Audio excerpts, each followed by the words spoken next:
ಇವತ್ತಿನ ಈ ಒಂದು ವಿಡಿಯೋದಲ್ಲಿ ನಾನು ನಿಮಗೆ ತಿಳಿಸ್ಲಿಕ್ಕೆ ಹೊರಟಿರುವಂಥ ವಿಷಯ ಬ್ಯಾಂಕ್ ರೀಕಾನ್ಸಿಲೇಷನ್ ಸ್ಟೇಟ್ಮೆಂಟ್.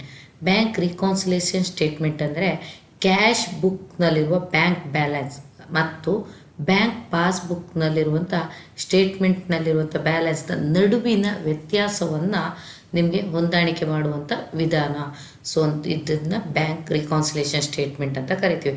ಇದನ್ನು ಯಾಕೆ ಮಾಡಬೇಕು ಅಂದರೆ, ಒಂದು, ನೀವು ಚೆಕ್ಗಳನ್ನು ಹಾಕಿರ್ತೀರ, ಅದು ಕ್ಲಿಯರ್ ಆಗದೆ ಇದ್ದಾಗ ಈ ಬ್ಯಾಂಕ್ ರಿಕಾನ್ಸಿಲೇಷನನ್ನು ಮಾಡಬೇಕಾಗತ್ತೆ. ಇನ್ನು ನಿಮಗೆ ಚೆಕ್ ಇವತ್ತಿನ ಡೇಟಿಗೆ ಕೊಟ್ಟಿರ್ತೀರ, ನೀವು ಸಬ್ಮಿಟ್ ಮಾಡದೇ ಇದ್ದಾಗ ಮುಂದಿನ ಡೇಟಿಗೆ ಬಂದುಬಿಡ್ತೀರ, ಅವಾಗ ಡೇಟ್ ಆಗಿರುತ್ತೆ. ಅಂಥ ಸಂದರ್ಭದಲ್ಲಿ ಈ ರಿಕಾನ್ಸಿಲೇಷನನ್ನು ಮಾಡಬೇಕಾಗತ್ತೆ. ನೆಕ್ಸ್ಟು ಬ್ಯಾಂಕ್ ಚಾರ್ಜಸ್ಗಳು ಬಂದಾಗ, ಏಕೆಂದರೆ ನೀವು ಬ್ಯಾಂಕ್ ಚಾರ್ಜಸ್ ಮೀನ್ಸ್ ನೀವು ಒಂದು ಇಯರ್ಲಿ ನಿಮ್ಮ ಒಂದು ATM ಕಾರ್ಡ್ ಇದೆಲ್ಲ ಒಂದು ಮೇಂಟೆನೆನ್ಸ್ ಚಾರ್ಜಸ್ ಹಾಕಿರ್ತಾರೆ, ಅಥವಾ ಗೋಲ್ಡ್ ಲೋನಿಗೆ ಚಾರ್ಜಸ್ ಹಾಕಿರ್ತಾರೆ. ಇಂಥ ಸಂದರ್ಭದಲ್ಲಿ ಮತ್ತು ಬ್ಯಾಂಕ್ ಬಡ್ಡಿ ಅಂದರೆ ಲೋನ್ ಮೇಲಿರುವಂಥ ಇಂಟ್ರೆಸ್ಟ್ಗಳ ಮೇಲೆ, ನೆಕ್ಸ್ಟು ನೀವು ಹಣವನ್ನು ಹಾಕಿರ್ತೀರ, ಡೆಪಾಸಿಟ್ ಮಾಡಿದ್ದಿರ್ಬೋದು, ವಿಡ್ರಾ ಮಾಡಿದ್ದಿರ್ಬೋದು, ಇವುಗಳ ಬಗ್ಗೆ ಎಂಟ್ರೀಸನ್ನು ಹಾಕ್ಲಿಕ್ಕಿರ್ಬೋದು. ಅಥವಾ ಕೆಲವೊಂದು ಎರರ್ಸ್ ಅಂದರೆ ತಪ್ಪಾಗಿರ್ತದೆ, ನೀವು ಹಣ ಹಾಕಿರ್ತೀರ, ಅದು ನಿಮ್ಮ ಅಕೌಂಟಿಗೆ ತಕ್ಷಣದಲ್ಲಿ ಬಾರದೇ ಇದ್ದಾಗ ಅಂಥ ಸಂದರ್ಭದಲ್ಲಿ ನೀವು ಬ್ಯಾಂಕ್ ರಿಕಾನ್ಸಿಲೇಷನನ್ನು ಮಾಡಬೇಕಾಗತ್ತೆ. ಸೊ ಇದನ್ನು ನಾನು ಇಲ್ಲಿ ಒಂದು ಟ್ರಾನ್ಸಾಕ್ಷನನ್ನು ತೊಗೊಂಡಿದ್ದೀನಿ ಎಕ್ಸಾಂಪಲ್ ಆಗಿ. ಮೊದಲದಾಗಿ ಇದನ್ನು ಮ್ಯಾನ್ಯುವಲಿ ಆಗಿ ಹೇಗೆ ಮಾಡಬೇಕು ಅನ್ನೋದ್ರ ಬಗ್ಗೆ ತಿಳ್ಕೊಳ್ಳೋಣ ಬನ್ನಿ. ಮೊದಲದಾಗಿ mister Madan started a new business with 6 lakh ಅಂತ ಇದೆ. ಮಿಸ್ಟರ್ ಮದನ್ ಅನ್ನೋನು ಬಿಸ್ನೆಸ್ಸನ್ನು ಸ್ಟಾರ್ಟ್ ಮಾಡಿ 6 lakh ಇನ್ವೆಸ್ಟ್ಮೆಂಟ್ ಮಾಡಿದ್ದಾನೆ. ಸೊ ಹಾಗಾದರೆ ಈಗ ನಿಮಗೆ ಗೊತ್ತಿದೆ, ಬಿಸ್ನೆಸ್ಸಿಗೆ ಹಣವನ್ನು ಹಾಕಿರೋನನ್ನು ಬಂಡವಾಳದಾರ ಅಂತ ಕರೀತಾರೆ. ಸೊ ಇವರಿಂದ ಹಣ ಹೊರಗೆ ಹೋಗೋದ್ರಿಂದ ಇವರು ಕ್ರೆಡಿಟರ್ ಆಗ್ತಾರೆ ಬಿಸ್ನೆಸ್ಸಲ್ಲಿ, ಎಸ್ ಅಲ್ವಾ? ಸೊ ಈ ನಮಗೆ ಯಾರು ಕೊಟ್ಟಿದ್ದು, ಯಾರಿಂದ ಬಂದಿದ್ದು ಅಂತಿಲ್ಲ. ಸೊ ಆದ್ದರಿಂದ ನಾವಿಲ್ಲಿ ಏನು ಮಾಡ್ತೀವಿ, ಕೊಟ್ಟೋರು ಮಾತ್ರ ಇದ್ದಾರೆ, ತೊಗೊಂಡೋರಿಲ್ಲ. ಆದರೆ ಅದ್ರ ಬದಲಿಗೆ ಇಲ್ಲಿ ಕ್ಯಾಶ್ ಕಮ್ಸ್ ಇನ್ ಆಗಿದೆ ಅಂತ ಹೇಳ್ತಾರೆ. ಸೊ ಯಾಕಂದರೆ ಏನೂ ಇಲ್ಲ ಅಂದರೆ ಕ್ಯಾಶ್ ಬಂದಿದೆ ಅಂತ ಅರ್ಥ, ಡೆಟಾರ್ ಆಗ್ತಾರೆ. ಸೊ ಇದು ಡಬಲ್ ಎಂಟ್ರಿ ಸಿಸ್ಟಮ್ ಬಂದಾಗ. ಸಿಂಗಲ್ ಎಂಟ್ರಿ ಸಿಸ್ಟಮ್ ಬಂದಾಗ ನಮಗೆ ಅಕೌಂಟ್ ಅಂತ ಬರುತ್ತೆ, ಅಂದರೆ ಖಾತೆ ಯಾವುದು, ನಗದು ಖಾತೆನ ಅಥವಾ ನಗದು ರಹಿತ ಖಾತೆನ ಅಂತ. ಇಲ್ಲಿ ನಮಗೆ ನಗದು ಖಾತೆ ಇದೆ.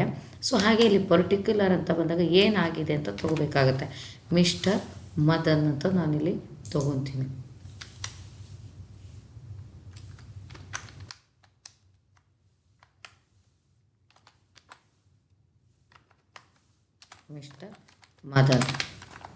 ಮಿಸ್ಟರ್ ಮದನ್ ಬಂದು ಪರ್ಟಿಕ್ಯುಲರಲ್ಲಿ ಬರ್ತಾನೆ. ಸೊ ನೆಕ್ಸ್ಟ್ ನಾನು ಇದಕ್ಕೆ ಇವರಿಗೆ ಅಮೌಂಟನ್ನು ಇಲ್ಲಿ ಮೆನ್ಷನ್ ಮಾಡಬೇಕಾಗತ್ತೆ, 6 lakh ಅಂತ ಈ ರೀತಿ.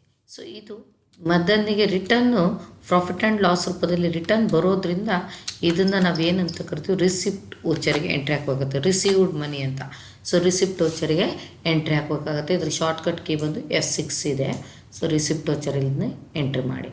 So next cash deposited into Canara bank ಅಂತಿದೆ. ನೀವು ಎಲ್ಲಿಗೆ ಹಾಕಿದ್ದೀರಾ ಹಣ, ಡೆಪಾಸಿಟ್ ಮಾಡಿದ್ದೀರಾ ಕೆನರಾ ಬ್ಯಾಂಕಿಗೆ. ಸೊ ಕೆನರಾ ಬ್ಯಾಂಕ್ ರಿಸೀವರ್ ಆದ್ದರಿಂದ ಕೆನರಾ ಬ್ಯಾಂಕ್ ಡೆಟಾರಲ್ಲಿ ಬರ್ತಾರೆ, ಕ್ಯಾಶ್ ಕ್ರೆಡಿಟ್ ಆಗುತ್ತೆ ನಮ್ಮಿಂದ. ಸೊ ಇಲ್ಲಿ ನಾನು ಕೆನರಾ ಬ್ಯಾಂಕ್ ಅಂತ ತೊಗೊತೀನಿ. Canara bank is the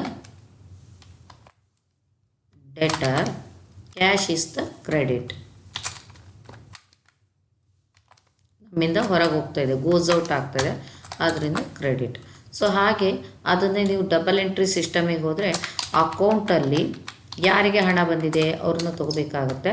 so ಇಲ್ಲಿ ನಾನು ಕೆನರಾ ಬ್ಯಾಂಕನ್ನು ಮೆನ್ಷನ್ ಮಾಡ್ತೀನಿ, ಕೆನರಾ ಬ್ಯಾಂಕ್. ಅದೇ ರೀತಿಯಾಗಿ ನಿಮ್ಮಿಂದ ಏನು ಹೊರಗೆ ಹೋಗ್ತಾ ಇದೆ ಅಂದರೆ ಕ್ಯಾಶ್ ಗೋಸ್ ಔಟ್ ಆಗ್ತಾಯಿದೆ ಅಂತ ತೊಗೊತೀನಿ. ಸೊ ಇದಕ್ಕೆ ಅಮೌಂಟನ್ನು ಎಂಟ್ರಿ ಮಾಡಬೇಕಾಗುತ್ತೆ, 2 lakh. ನೆಕ್ಸ್ಟು ಇದು BRS ರಿಕಾನ್ಸಿಲೇಷನ್ಗೆ ಸಂಬಂಧಿಸಿದ ಎಂಟ್ರಿ ಆದ್ದರಿಂದ, ಬ್ಯಾಂಕ್ ರಿಕಾನ್ಸಿಲೇಷನ್ಗೆ ಸಂಬಂಧಿಸಿದ ಎಂಟ್ರಿ ಆದ್ದರಿಂದ ಇದನ್ನು ಏನು ಮಾಡ್ತೀವಿ ಅಂದರೆ ನಾವು ಕಾಂಟ್ರಾ ವೋಚರ್ ಅಂದರೆ ಶಾರ್ಟ್ಕಟ್ ಕೀ ಬಂದು F4 ಇದರಲ್ಲಿ ಇದನ್ನ ಎಂಟ್ರಿ ಹಾಕಬೇಕಾಗುತ್ತೆ. ನೆಕ್ಸ್ಟು ಅದೇ ರೀತಿಯಾಗಿ cash deposited into Karnataka bank ಅಂತಿದೆ. ಇಲ್ಲಿ ಕರ್ನಾಟಕ ಬ್ಯಾಂಕ್ ಡೆಟಾರ್ ಆಗ್ತಾರೆ, ದ ರಿಸೀವರ್. ಕ್ಯಾಶ್ ಅನ್ನೋದು ಕ್ರೆಡಿಟ್ ಆಗುತ್ತೆ, ದ ಕ್ಯಾಶ್ ಗೋಸ್ ಔಟ್ ಅಂತ ಹೇಳ್ತೀವಿ. ಸೊ ಅದನ್ನೇ ಡಬಲ್ ಎಂಟ್ರಿ ಸಿಸ್ಟಮಿಗೆ ಹೋದರೆ ಅಕೌಂಟಲ್ಲಿ ಯಾರು ಡೆಟರ್ ಯಾರು ಅಂತ ತೊಗೋಬೇಕಾಗುತ್ತೆ. ಇಲ್ಲಿ ನಾನು ಕರ್ನಾಟಕ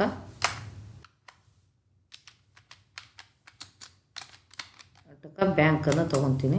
ಅದೇ ರೀತಿಯಾಗಿ ಇಲ್ಲಿ ನಮ್ಮಿಂದ ಏನಾಗ್ತಿದೆ ಅಂದರೆ ಕ್ಯಾಶ್ ಸೊ ಅಮೌಂಟ್ ಒಂದು ಇಲ್ಲಿಯೂ ಕೂಡ 2 ಲ್ಯಾಕನ್ನು ನೀವು ಮೆನ್ಷನ್ ಮಾಡಿ. ಸೊ ನೆಕ್ಸ್ಟ್ ಇದು ಕೂಡ ನಮಗೆ ಯಾವ ವೋಚರಿಗೆ ಸಂಬಂಧಿಸಿರುತ್ತೆ, ಕಾಂಟ್ರಾ ವೋಚರ್. ಯಾಕಂದರೆ cash to bank, bank to cash ಅಥವಾ bank to bank fund transfer ಇದ್ದಾಗ ನಾವು ಕಾಂಟ್ರಾ ವೋಚರನ್ನು ಕನ್ಸಿಡರ್ ಮಾಡಬೇಕಾಗುತ್ತೆ.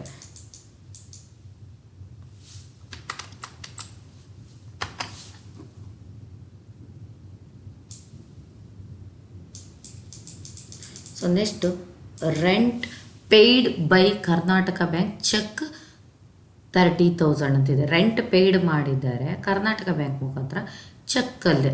ಸೊ ಇವಾಗ 30,000 ಚೆಕ್ ನಂಬರನ್ನು ಕೊಟ್ಟಿದ್ದಾರೆ. ಇದನ್ನು ಯಾವ ರೀತಿಯಾಗಿ ಮಾಡಬೇಕು ಅಂತ, rent paid all expenses and losses ಅಂತ ಹೇಳ್ತೀವಿ. ರೆಂಟ್ ಪೇಯ್ಡ್ ನಾಮಿನಲ್ ಅಕೌಂಟ್ ರೂಲ್ಸನ್ನು ಅಪ್ಲೈ ಮಾಡಿ ಇದನ್ನ ಡೆಬಿಟ್ ಎಂಟ್ರಿ ಕೊಡ್ತೀನಿ. ಸೊ ಹಾಗಾದರೆ ಇಲ್ಲಿ ನಮಗೆ ಕ್ಯಾಶ್ ಎಲ್ಲ ಹೊರಗೆ ಹೋಗಿದ್ದು ಬ್ಯಾಂಕ್ ಮುಖಾಂತರ ಚೆಕ್ ಅಲ್ವಾ, ಕರ್ನಾಟಕ ಬ್ಯಾಂಕ್ ಬರುತ್ತೆ. Karnataka bank creditor Karnataka bank ಮುಖಾಂತರ ಹೋಗಿದೆ ಅಂತ. ಇದು ಡಬಲ್ ಎಂಟ್ರಿ ಸಿಸ್ಟಮ್. ಅದೇ ಸಿಂಗಲ್ ಎಂಟ್ರಿ ಸಿಸ್ಟಮಲ್ಲಿ ಅಕೌಂಟಲ್ಲಿ ಕರ್ನಾಟಕ ಬ್ಯಾಂಕನ್ನು ಮೆನ್ಷನ್ ಮಾಡಿ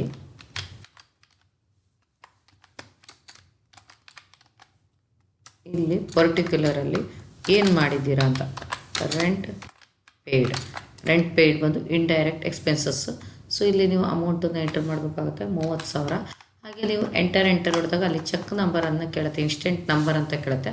ಅಲ್ಲಿ ನೀವು ಚೆಕ್ ನಂಬರನ್ನು ಮೆನ್ಷನ್ ಮಾಡಬೇಕಾಗುತ್ತೆ. ಅದೇ ರೀತಿಯಾಗಿ ಇಲ್ಲಿ next salary paid by Canara bank cheque ಅಂತ ಇದೆ.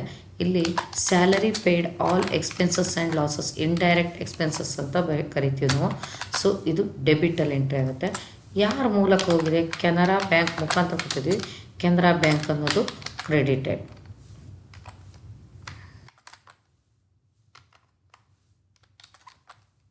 ನೆಕ್ಸ್ಟು ಡಬಲ್ ಎಂಟ್ರಿ ಸಿಸ್ಟಮಿಗೆ ಹೋದರೆ ಇದನ್ನು ಅಕೌಂಟಲ್ಲಿ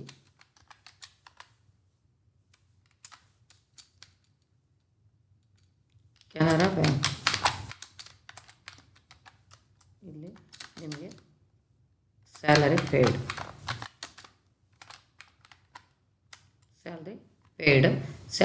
ಪೇಯ್ಡ್ ಬಂದು ಅಮೌಂಟ್ ಎಷ್ಟಿದೆ ಅಂದರೆ 24,000.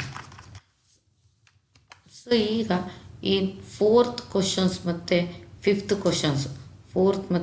ಕ್ವಶನ್ಸ್ ಇವೆರಡೂ ಕೂಡ ನಮಗೆ ಪೇಯ್ಡ್ ಆಗಿರೋದ್ರಿಂದ ಯಾವ ವೋಚರಿಗೆ ಎಂಟ್ರಿ ಮಾಡಬೇಕಾಗತ್ತೆ, payment voucher F5 shortcut key. So ಇದನ್ನು ಕೂಡ ನಾವೇನು ಮಾಡಬೇಕಾಗತ್ತೆ, ಶಾರ್ಟ್ಕಟ್ ಕೀ F5 ಪೇಮೆಂಟ್ ವೋಚರಲ್ಲಿ ಮೆನ್ಷನ್ ಮಾಡಬೇಕಾಗುತ್ತೆ. Next Karnataka bank cheque issued to Kumar 90,000 ಅಂತಿದೆ.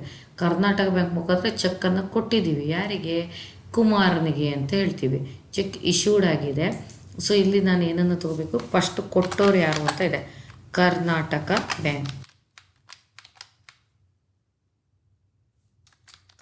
ಬ್ಯಾಂಕ್. ಇವರು ಗೀವರ್ ಅಲ್ವಾ. ಸೊ ಹಾಗಾದ್ರಿಂದ ಕ್ರೆಡಿಟೆಡ್. ನೆಕ್ಸ್ಟು ಯಾರಿಗೆ ಬಂದಿದೆ, ಟು ಕುಮಾರನಿಗೆ ಅಲ್ವಾ, ಕುಮಾರನಿಗೆ ಬಂದಿದೆ. ಅವ್ನು ಪಡ್ಕೊಂಡು ಅನ್ನೋದ್ರಿಂದ ಅವನು ಡೆಟರ್ ಅಂತ ಕನ್ಸಿಡರ್ ಮಾಡ್ತೀನಿ. ಆಯಿತಾ. ಸೊ ನೆಕ್ಸ್ಟ್ ನಮ್ಮಿಂದ ಹೊರಗೆ ಹೋಗಿರುವಂಥ ಹಣ, ಅದರಿಂದ ಯಾವ ವೋಚರ್ ತೊಗೋಬೇಕಾಗುತ್ತೆ ನೀವು, ಪೇಮೆಂಟ್ ವೋಚರಿಗೆ. ಸೊ ಇದನ್ನೇ ನೀವು ಸಿಂಗಲ್ ಎಂಟ್ರಿ ಮಾಡೋಕ್ಕೆ ಹೋದರೆ ಅಕೌಂಟ್ ಅಂತ ಬಂದಾಗ ಇಲ್ಲಿ ನೀವು ಯಾವ ಬ್ಯಾಂಕಿಂದ ಹಣ ಹೋಗ್ತದೆ ಆ ಬ್ಯಾಂಕನ್ನು ನೀವು ಎಂಟ್ರಿ ಮಾಡಬೇಕಾಗುತ್ತೆ. ಕರ್ನಾಟಕ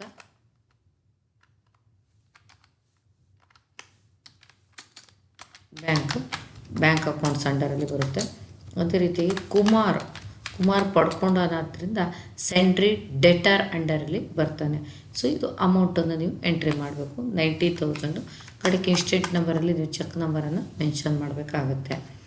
ನೆಕ್ಸ್ಟ್ ಡೊನೇಷನ್ ರಿಸೀವ್ಡ್ 18,000 ಅಂತ ಇದೆ. ಡೊನೇಷನನ್ನು ರಿಸೀವ್ ಮಾಡ್ಕೊಂಡಾಗಿದೆ ಅಂತ. ಡೊನೇಷನ್ ರಿಸೀವ್ಡ್ ಈಗ ನಾವು ಆಲ್ ಇನ್ಕಮ್ಸ್ ಆ್ಯಂಡ್ ಗೇನ್ಸಲ್ಲಿ ಬರುತ್ತೆ. ಡೊನೇಷನ್ ಇಂಡೈರೆಕ್ಟ್ ಇನ್ಕಮ್ ಅಂಡರ್ ರೂಪಲ್ಲಿ ಇದನ್ನು ಎಂಟ್ರಿ ಮಾಡಬೇಕಾಗುತ್ತೆ. Donation received all incomes and gains ಅಂಡರಲ್ಲಿ ಬರೋದ್ರಿಂದ ಕ್ರೆಡಿಟೆಡ್ ಆಗುತ್ತೆ. ನಾಮಿನಲ್ ಅಕೌಂಟ್ಸ್ ರೂಲ್ಸನ್ನು ಅಪ್ಲೈ ಮಾಡಿದ್ದೀನಿ. ಇದು ಕ್ಯಾಶ್ ಟ್ರಾನ್ಸಾಕ್ಷನ್ ಇದ್ರಿಂದ what comes in cash comes in ಆಗುತ್ತೆ, ಕ್ಯಾಶ್ ಡೆಬಿಟ್ ಆಗುತ್ತೆ. ಸೊ ಹಾಗೆ ಇದು ರಿಸಿಪ್ಟ್ ವೋಚರ್ಗೆ ಸಂಬಂಧಿಸಿದ ಎಂಟ್ರಿ ಆಗಿರುತ್ತೆ. ಯಾಕಂದರೆ ರಿಸೀವ್ಡ್ ಮಾಡ್ಕೊತಾ ಇದ್ದೀವಿ ನಾವು. ಸೊ ಹಾಗೆ ನೀವು ಸಿಂಗಲ್ ಎಂಟ್ರಿ ಸಿಸ್ಟಮಿಗೆ ಹೋದರೆ ಇದನ್ನು ನಾವು ಸಿಂಗಲ್ ಎಂಟ್ರಿ ಸಿಸ್ಟಮಿಗೆ ಅಪ್ಲೈ ಮಾಡೋಕ್ಕೆ ಹೋದರೆ ಅಕೌಂಟ್ ಅಂತ ಬರುತ್ತೆ. ಅಕೌಂಟಲ್ಲಿ ನಾವು ಕ್ಯಾಶನ್ನು ಕನ್ಸಿಡರ್ ಮಾಡಬೇಕಾಗುತ್ತೆ. ನೆಕ್ಸ್ಟು ಡೊನೇಷನ್, ಪರ್ಟಿಕ್ಯುಲರಲ್ಲಿ ಡೊನೇಷನ್ ರಿಸೀವ್ಡ್.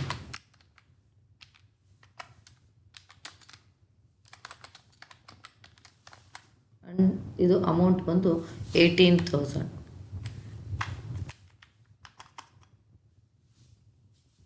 ಅದೇ ರೀತಿಯಾಗಿ interest paid through Canara bank ಅಂತ ಇದೆ. ಸೊ ಇಂಟ್ರೆಸ್ಟನ್ನು ಪೇಯ್ಡ್ ಮಾಡಿದ್ದೀರಿ ಯಾವ ಬ್ಯಾಂಕ್ ಮುಖಾಂತರ? ಕೆನರಾ ಬ್ಯಾಂಕ್ ಮುಖಾಂತರ. ಇಲ್ಲಿ ಆಲ್ ಎಕ್ಸ್ಪೆನ್ಸಸ್ ಆ್ಯಂಡ್ ಲಾಸಸ್ಸಲ್ಲಿ ಇಂಟ್ರೆಸ್ಟ್ ಪೇಯ್ಡ್ ಅನ್ನೋದು ಡೆಬಿಟ್ ಆದರೆ ಇಲ್ಲಿ ಯಾರು ಕೊಟ್ಟವರು ಅಂತ ಕೆನರಾ ಬ್ಯಾಂಕ್ ಕೊಟ್ಟಿದ್ದು. Canara bank is the giver ಆಗಿರ್ತಾರೆ. ಕೆನರಾ ಬ್ಯಾಂಕ್ ಬಂದು ಕ್ರೆಡಿಟ್. ಆಯಿತಾ? ಸೊ ಇಂಟ್ರೆಸ್ಟ್ ಪೇಯ್ಡ್ ಆಗಿರೋದ್ರಿಂದ ಇದು ಯಾವ ವೋಚರ್ಗೆ ಸಂಬಂಧಿಸಿರುತ್ತೆ? ಪೇಮೆಂಟ್ ವೋಚರ್ಗೆ. ಅಕೌಂಟಲ್ಲಿ ಕೆನರಾ ಬ್ಯಾಂಕನ್ನು ಕನ್ಸಿಡರ್ ಮಾಡಿ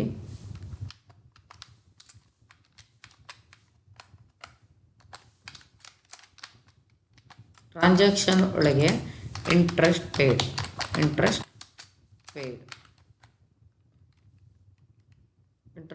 ಇಂಡೈರೆಕ್ಟ್ ಎಕ್ಸ್ಪೆನ್ಸಸ್ಸು. ಸೊ 4,500 ರೂಪಾಯಿ. ಸೊ ಈ ರೀತಿಯಾಗಿ ಟ್ರಾನ್ಸಾಕ್ಷನ್ನ ತಗೋಬೇಕಾಗುತ್ತೆ. Next Karnataka bank cheque received ಅಂತ ಇದೆ. ಕರ್ನಾಟಕ ಬ್ಯಾಂಕ್ ಚೆಕ್ ರಿಸೀವ್ಡ್ ಅಂತ ಇದೆ.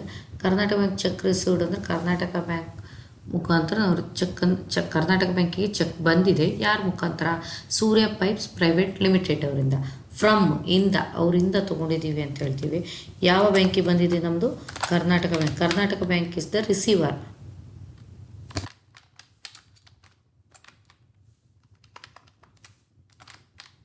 Bank is the receiver. ಆದ್ದರಿಂದ ಅವ್ರೇನಾಗ್ತಾರೆ? ಡೆಟರ್ ಆಗ್ತಾರೆ. ಯಾರಿಂದ ಕೊಟ್ಟಿರೋದು? ಸೂರ್ಯ ಪೈಪ್ಸ್ ಪ್ರೈವೇಟ್ ಲಿಮಿಟೆಡ್.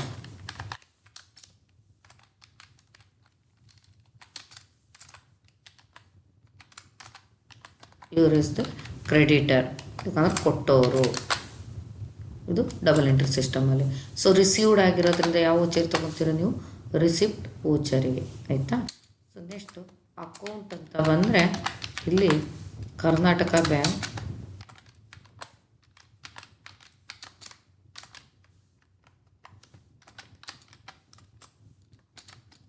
ಇಲ್ಲಿ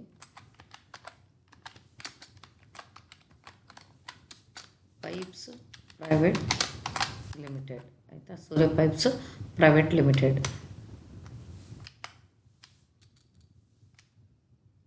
ಅಮೌಂಟ್ ಒಂದು 50,000.